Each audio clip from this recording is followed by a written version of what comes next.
Hello students, welcome to my channel Engineers Academy. Let's solve this particular problem which is related to the friction topics, that is from chapter 6 Engineering Statics by Meriam.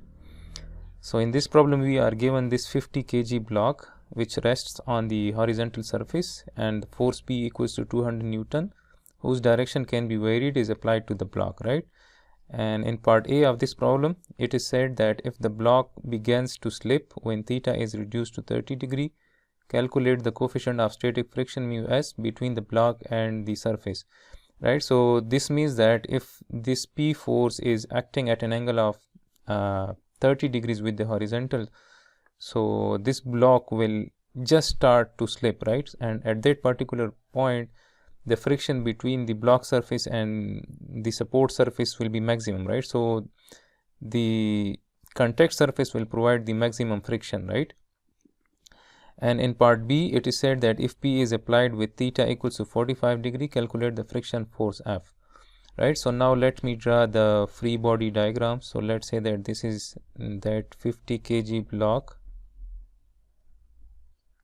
right? So the force P is applied somewhere here. Let's say that this is that force P and its magnitude is given, this is 200 Newton, right? And similarly here we will have the normal force from the surface, right? This will be that normal force and its weight will be acting vertically downward, right? So this is that weight and this will be equal to 50 into 9.81, so this will be equal to 490.5 newtons, right? And similarly the surface will apply the friction force. Let's say that the friction force is acting in this direction. Let's say that this is the direction of friction force. So now and let's assume that this is our positive x and y direction. So initially we will assume that this block is in static equilibrium, so we will apply the condition of static equilibrium.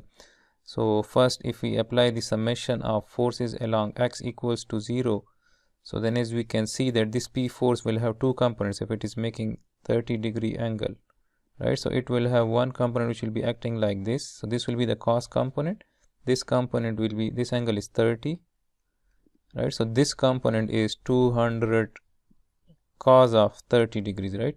And similarly this component is the sine component, right?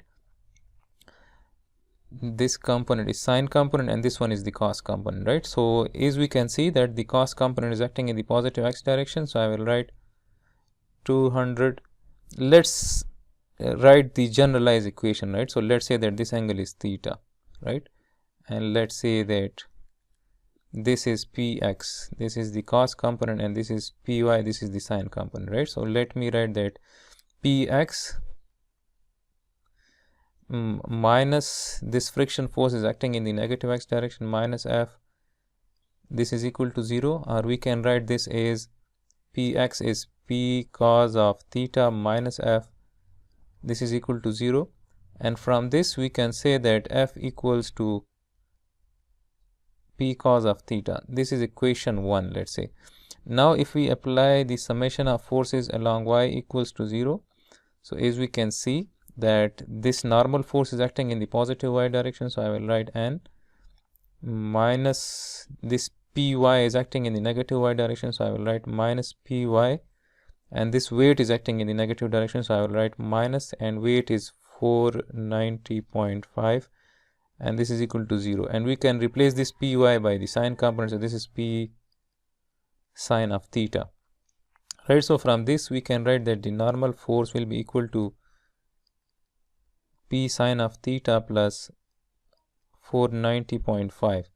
this is our equation 2, right? So now in part A of this problem it is said that if theta equals to 30 degree, so the block begins to slip.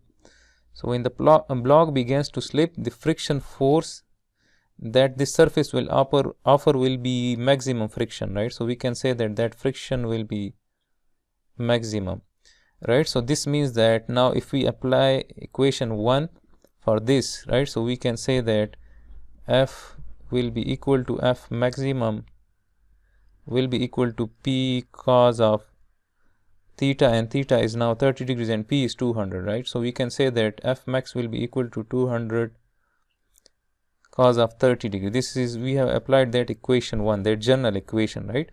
So now from this we can write that F max, and we know that F max is equal to mu Sn, and this will be equal to 200 cos of 30. So let me find 200 cos of 30. 200 cos of 30. So this is 173.21, right? So this is 173.21 newtons. So we are required to find mu s. So mu s will be equal to 173.21 divided by n. So now for this part A, we have to find this n using equation 2. So if I use equation 2, so then according to equation 2, n is equal to P sine of theta. So P is again 200. Sine for this part A, theta is 30. And plus 490.5, right? So this will give us 590.5 newtons, right? So now if we put this n value in this equation, so we will be able to find mu s, right? So mu s, the coefficient of static friction, is 173.21 divided by 590.5. So we can say that answer divided by 590.5. So this is 0.29, right? So mu s equals to 0.29, and since it's a coefficient, so it has no units, right? So it's a coefficient of static friction, right? So for this surface and this block, the coefficient of static friction is 0.29, right?